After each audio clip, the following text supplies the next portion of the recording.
Now, another fine track is this one that I'm going to play. This is something a little bit alternative and different, but that's what we do here on Southern FM. We'll play anything. And this is, as I say, this is an instrumental piece by Alan Inch, a local musician and artist. This is called Tropical Coast. And after this, I'm going to come back and talk to the man himself about his process for making music. This is Tropical Coast by Alan Inch.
Was a Tropical Coast by Alan Inch from his album independently released, World Peace, and available at all good record stores. No, but it might be soon.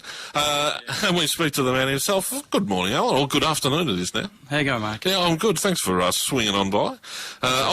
You've been kind enough to send me some of your music that you make at home. I should explain that Alan Inch is a local fellow who I guess I'm going to call you a musician because I don't know that much about you, but who produces his own music via computer, and that's what that particular track was. That's how that was done, and that's how you produce most of your stuff. But you've obviously been tinkering away at this for quite a bit of time, Alan. Yeah. I've done quite a while. I play the guitar and all. Okay, so you are what we might call a legit musician. Yeah.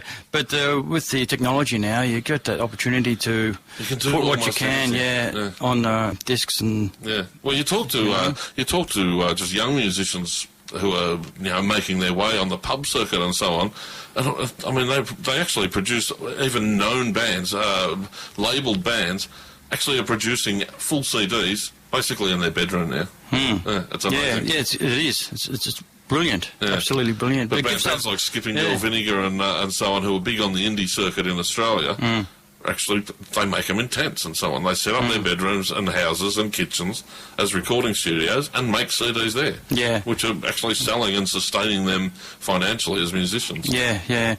See, you just can't afford to get an orchestra and all this sort of thing back in you. And studio time. Yeah, studio time. And horrendously dear. It's something like $1,000 an hour typically, or something like that. Yeah, and I could never do that, but I've always got the ideas. Yeah. And now I use this program called Magic's 10. Yeah. It's a deluxe one. It's all new stuff to me. 2006 release it is. Okay. Yeah. There's a new one out now, Magic 16, which is a bit more complicated, but a lot more stuff in it. But simple sometimes good. Yeah, it is. That's why I stick with the Magic's 10. Yeah, I can do a lot of stuff on there. So take us through the progress or the process of you actually recording a track such as the one we just heard.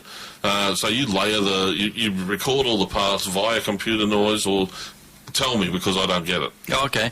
Yeah, well, there's actually sound banks in the system. You pick an instrument.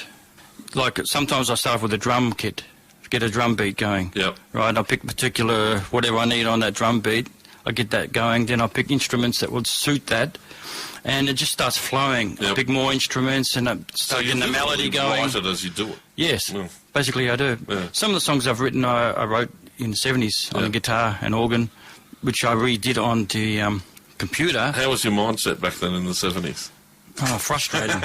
Frustrated, because I wanted to let You it were out. a frustrated musician Yeah, that way, yeah. definitely. And didn't have really the technology to actually capture all this stuff. Yeah, but now it's incredible, because my son helped me out with understanding the program. Yeah.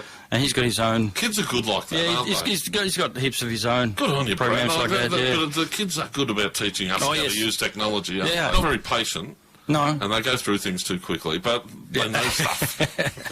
Yeah, a good asset. I've still got to get my kids. If I ever buy one of these fancy new iPhones, I'm going to have to get my kids to teach me how to use it. So yeah, that's very sad. Yeah. Okay, so you go through the process and build the song as you go along. Yes, yeah. How many parts might you overlay onto a track?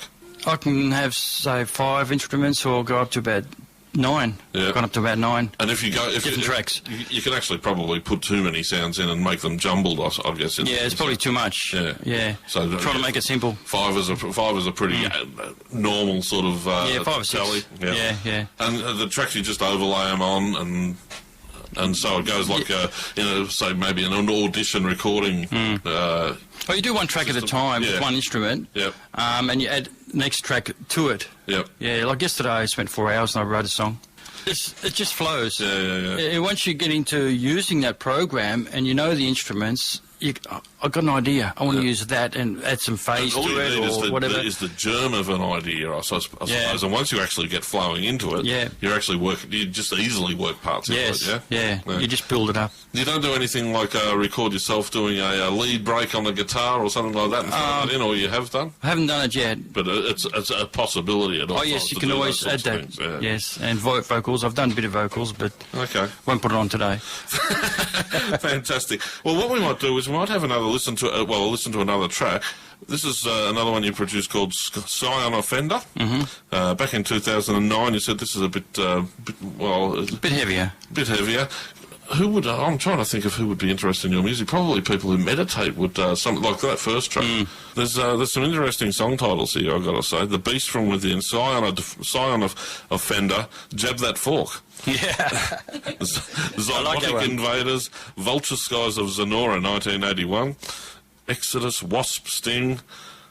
I'm looking forward to hearing all of these. But what we're going to play now is Scion Offender. Okay. This is Alan Inch on 88.3 Southern FM.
That was Alan Inch with Scion Offender from 2009.